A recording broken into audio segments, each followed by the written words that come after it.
اعوذ باللہ من الشیطان الرجیم بسم اللہ الرحمن الرحیم حامیم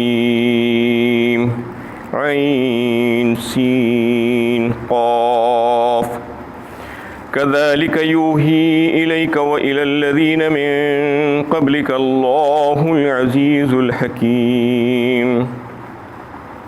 حامیم عین سین قاف یہ حروف مقطعات ہے. اس کے معنی و مطلب بسند صحیح منقول نہیں ہے. اے نبی صلی اللہ علیہ وسلم، اللہ عزیز و حکیم نے آپ کی طرف اور آپ سے پہلے گزرے ہوئے رسولوں کی طرف اس طرح وحی بھیجی ہے. یہاں سے سورہ شعراء شروع ہو رہا ہے. یہ مکی صورت ہے، 53 آیتوں اور 5 رکوع پر مشتمل ہے.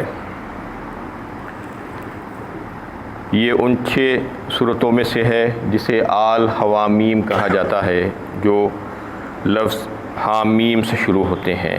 یہ تیسری صورت ہے اس میں کی سلسلے کی.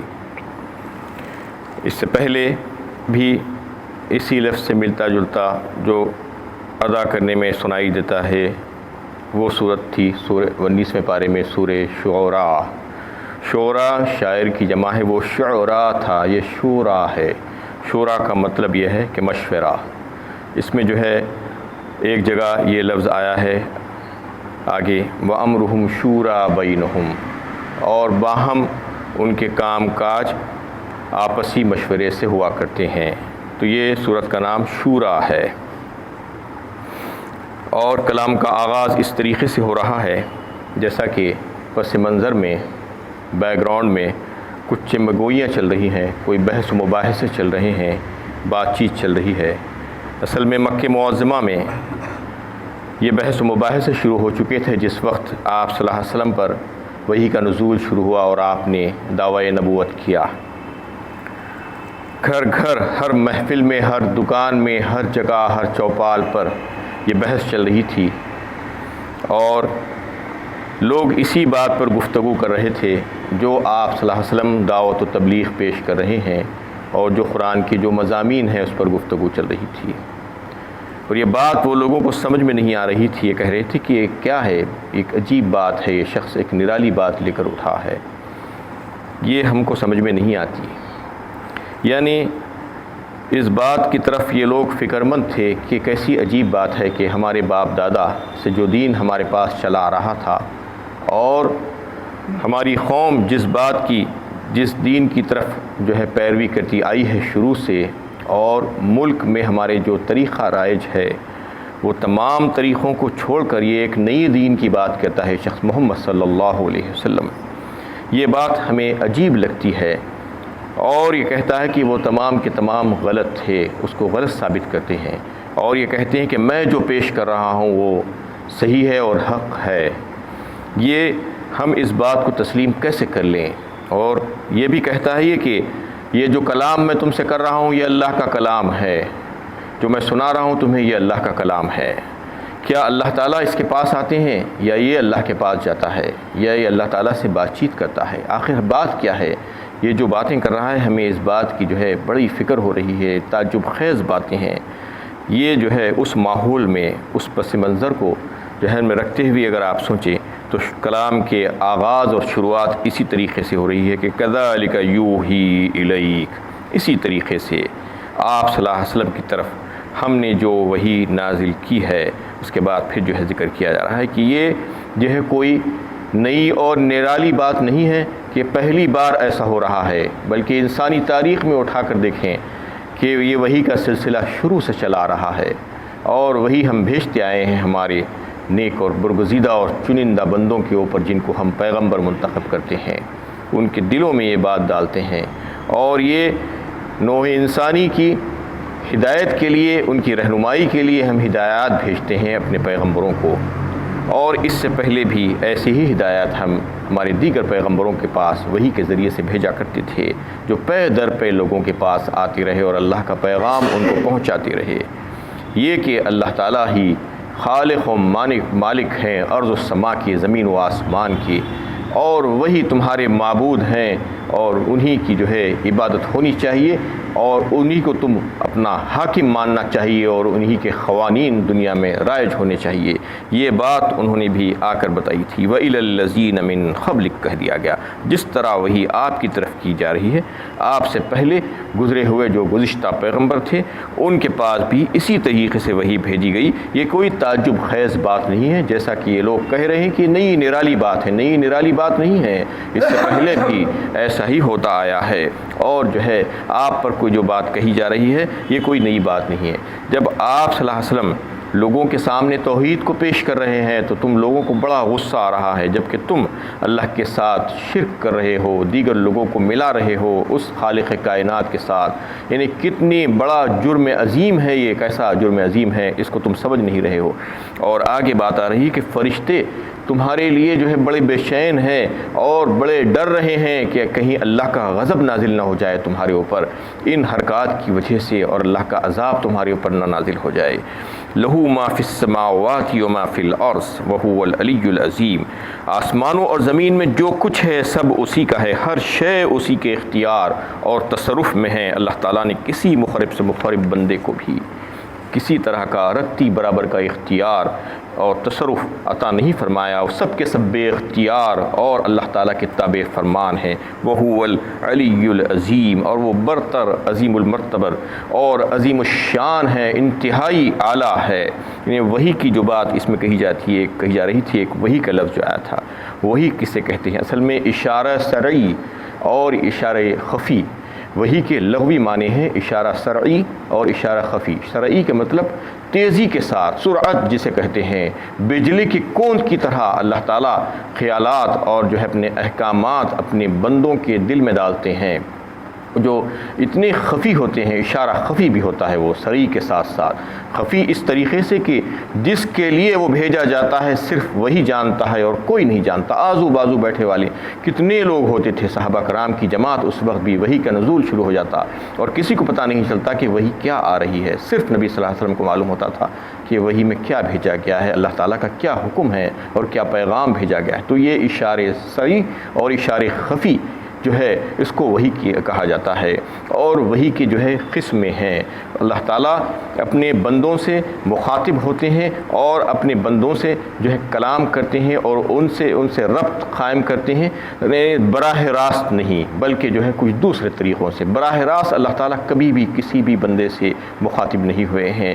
ایک طریقہ تو وہی کا یہ ہوتا تھا کہ فرشتہ آتا اور فرشتہ اللہ کا پیغام پہنچا دیتا، اور جو ہے دوسرا طریقہ یہ ہوتا کہ پردے کے پیچھے سے آواز آتی جو اللہ تعالیٰ اپنے جو ہے نبیوں کو جو ہے بھیجا کرتے تھے جو پیغام، اور تیسرا طریقہ یہ کہ ایک گھنٹی کی آواز آتی، اس طریقے سے بھی جو ہے وہی آتی۔ یہ تین طریقے جو ہے انہیں بتائے جاتے ہیں روایتوں میں۔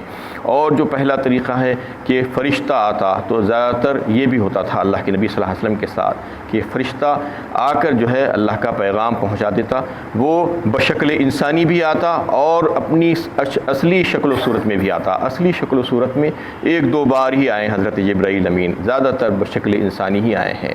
اس کے تعلق سے جب ایک صحابی رسول حضرت حارث نے جو ہے آپ صلی اللہ علیہ وسلم سے سوال کیا کہ آپ کے اوپر وحی کا سلسلہ کس طریقے سے ہوتا ہے، کیا جو ہے اس کی نوعیت ہوتی ہے، کیسی وحی آتی ہے، تو آپ صلی اللہ علیہ وسلم نے اس کی تفصیل بتائی کہ میرے اوپر جو ہے وحی آتی ہے کہ بسا اوقات ایسا ہوتا ہے کہ ایک گھنٹی کی مسلسل آواز آتی رہتی ہے، وہ بڑی بھاری پڑتی ہے میرے اوپر، اور پھر وہ جب وقت ختم ہو جاتا ہے تو جو کچھ بھی کہا گیا ہے مجھے یاد ہو جاتا ہے، یعنی مجھے الگ سے یاد کرنے کی ضرورت نہیں پڑتی۔ جو کچھ بھی اللہ تعالیٰ کا حکم آتا ہے وہ گھنٹی کے بعد، وہ گھنٹی کے دوران، یعنی مسلسل گھنٹی آتی ہے، گھنٹی کی آواز آتی رہتی ہے، اور پھر وہ یاد ہو جاتا ہے مجھے۔ اور پھر ایک دوسرا جو ہے یہ ہوتا ہے کہ فرشتہ آتا ہے اور مجھ سے ہم کلام ہوتا ہے، مجھ سے باتیں کرتا ہے، اور جو بھی وہ باتیں کرتا ہے وہ مجھ کو یاد ہو جاتی ہیں، یہ وہی ہوتی ہے۔ تو اس طریقے سے جو ہے مختلف صورتیں ہوتی تھی آپ صلی اللہ علیہ وسلم کے ساتھ۔ وہی بھیجنے کا جو طریقہ اللہ تعالیٰ نے جو اختیار کیا تھا، عام طور پر یہ دو ہی طریقوں سے آپ صلی اللہ علیہ وسلم کے پاس وہی آتی تھی۔ پردے کے پیچھے سے جو آواز کا سلسلہ تھا وہ موسیٰ علیہ السلام، موسیٰ کلیم اللہ کا جو تھا، ان کے لیے آواز آتی تھی اللہ تعالیٰ کی، لیکن براہ راست اللہ تعالیٰ نے کسی پیغمبر سے بات نہیں کی۔ تو اس میں جو طریقے بتائے گئے ہیں اس میں حضرت عائشہ رضی اللہ تعالی عنہ فرماتی ہیں کہ جب وحی کا نزول ہوتا آپ صلی اللہ علیہ وسلم پر تو سخت جاڑے کے موسم میں بھی آپ پانی پانی ہو جاتے تھے، یعنی آپ کے چہرے مبارک سے پسینے کی بوندیں جو ہے ٹپکنے لگتی تھی، اتنی سختی ہوتی تھی اس وحی میں، یعنی سردی، سخت سردی ہے، جاڑا ہے، اس کے باوجود آپ کے اوپر جو ہے یعنی ایسے رخت طاری ہو جاتی تھی اور پسینے کی بوندیں آپ کے چہرے مبارک سے نکلنے لگتی تھی۔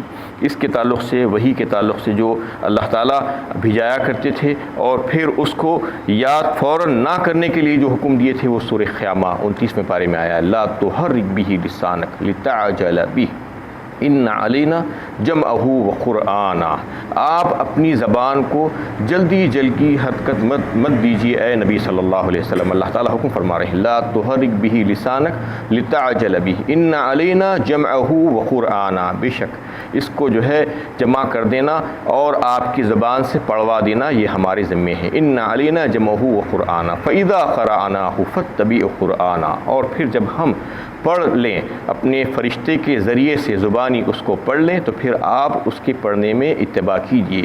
ان علینا جمعہ و قرآنہ فاذا قرأناہ فاتبع قرآنہ ثم ان علینا بیانہ، پھر اس کو سمجھا دینا، اس کو واضح کر دینا یہ ہمارے ذمے ہیں۔ تو وہی جب آتی تھی تو آپ صلی اللہ علیہ وسلم پہلے ایسا کرتے تھے کہ اس کو جلدی جلدی یاد کر لینے کی کوشش کرتے تھے تاکہ کہیں بھول چوک نہ ہو جائے، کوئی آیت چھوٹ نہ جائے، لیکن اللہ تعالیٰ نے یہ حکم بھیج دیا کہ آپ اس کے لیے فکر مند مت ہوئیے، اس کو یاد دلا دینا اور اس کو پڑھوا دینا آپ کی زبانی اور پھر اس کو سمجھا دینا، یہ سارے کے سارے کام ہمارے ذمے ہیں، آپ خاموشی سے سنتے رہیے جب وحی کا سلسلہ چلتا رہے۔ تو اس میں جو ہے وحی کے تعلق سے جو ہے تفصیل سے بات آئی ہے۔ اور پھر اس آیت میں جو دو اللہ تعالیٰ کے اسماء حسنہ میں سے صفات آئے ہیں، وہ هو العلی العظیم کہا گیا، وہ برتر ہے اور عظیم ہے، یعنی وہ سب سے اعلیٰ ہے اور عظیم المرتبت ہے۔ تکاد السماوات یتفطرن من فوقہن والملائکۃ یسبحون بحمد ربہم ویستغفرون لمن فی الارض الا ان اللہ هو الغفور الرحیم۔ اللہ تعالیٰ کے تعلق سے جو لوگ اس طرح کی باتیں گھڑتے ہیں اس کے نتیجے میں قریب ہے کہ آسمان اوپر سے پھٹ پڑے اور فرشتے اپنے رب کی حمد کے ساتھ تسبیح کرتے ہیں کہ اللہ تعالیٰ ہر طرح کے نقص و عجز سے پاک ہے اور زمین والوں کے حق میں معافی کی درخواست کرتے رہتے ہیں۔ آگاہ ہو جاؤ کہ اللہ تعالیٰ بڑے ہی بخشنے والے اور رحم فرمانے والے ہیں۔ اس میں ان فرشتوں کا تذکرہ آ رہا ہے کہ فرشتے آسمان پر جو ہے اللہ تعالیٰ کے حکم کو بجا لاتے ہیں، اور یہ فرمایا جا رہا ہے کہ جو حرکتیں جو زمین والے جو کرتے ہیں اللہ تعالیٰ کے ساتھ کفر و شرک، اس کی وجہ سے فرشتے پریشان رہتے ہیں۔ اور کیا عجب ہے کہ قریب ہے کہ آسمان پھٹ پڑے، یتفطرن من فوقہن اوپر سے، اور پھر والملائکۃ یسبحون بحمد ربہم، فرشتوں کے تعلق سے اللہ تعالیٰ فرما رہے ہیں کہ فرشتے تو اللہ تعالیٰ کی تسبیح و تحمید میں لگے ہوئے ہیں، اس کی جو ہے پاکی بیان کر رہے ہیں۔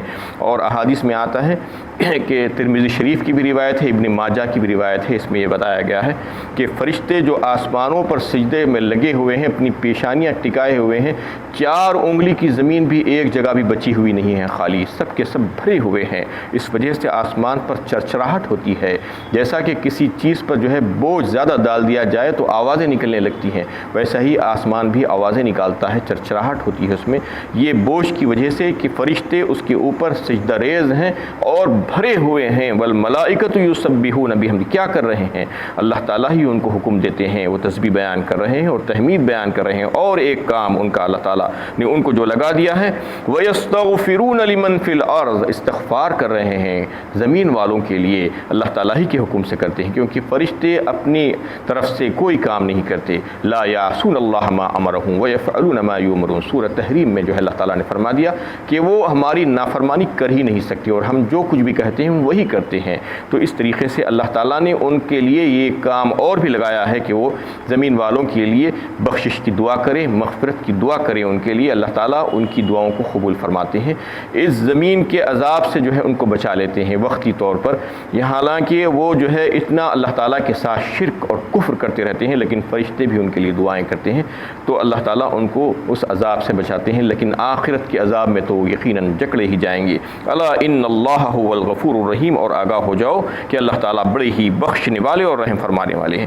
یہ فرشتوں کی جو دعائیں ہیں سورہ مومن میں بھی جو گزر چکی ہیں بڑی تفصیل کے ساتھ، حاملان عرش فرشتے اور اس کے ارد گرد جو فرشتے ہیں وہ بھی انسانوں کے لیے دعا کرتے ہیں جو زمین پر رہتے بستے ہیں۔ الذین یحملون العرش ومن حولہ یسبحون بحمد ربہم ویؤمنون بہ ویستغفرون للذین آمنوا ربنا وسعت کل شیء رحمۃ وعلما فاغفر للذین تابوا واتبعوا سبیلک وقیہم عذاب الجحیم۔ اس میں جو ہے فرشتے جو حاملان عرش فرشتے جو اللہ تعالیٰ کے مقرب بندے ہیں، جو انہیں اللہ تعالیٰ کے فرش کو اٹھائے ہوئے ہیں، اور اس کے ارد گرد لاکھوں کی تعداد میں جو فرشتے ہیں وہ بھی جو ہے ان انسانوں کے لیے دعا کرتے ہیں۔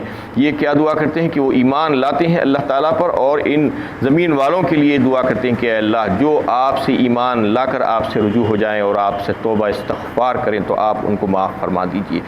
آپ کا علم بہت وسیع ہے، یہ واسطہ دے کر دعا کرتے ہیں، یعنی اتنا وسیع ہے کہ آپ اپنے بندوں کی ہر یعنی خطا اور ہر لغزش اور ہر کمزوری کو جانتے ہیں، اس کے باوجود بھی آپ ان کو معاف فرما دیجیے۔ آپ کا علم جتنا وسیع ہے آپ کی رحمت اس سے زیادہ وسیع ہے، تو لہٰذا آپ اپنی رحمت سے ان کو ڈھانک لیجیے اور ان کے گناہوں کو بخش دیجیے جو توبہ کر کے آپ سے رجوع ہو جاتے ہیں۔ تو یہ دعائیں وہ مسلسل کرتے رہتے ہیں۔ رحمتًا وعلمًا فاغفر للذین تابوا واتبعوا سبیلک وقیہم عذاب الجحیم، جو آپ کے راہ کی طرف آنا شروع کر دیں اور وہ اختیار کر لیں وہ راستہ، تو پھر آپ ان کو معاف فرما دیجیے۔ آپ بڑے ہی غفور الرحیم ہیں، بخشنے والے ہیں۔ یہ دعائیں بھی فرشتے کرتے ہیں۔ تو اس طریقے سے جو ہے فرشتے اللہ تعالیٰ کے حکم سے اللہ تعالیٰ سے دعائیں کرتے ہیں زمین کے رہنے والے یعنی مخلوقات کے لیے، انسانوں کے لیے۔ وآخر دعوانا ان الحمد للہ رب العالمین۔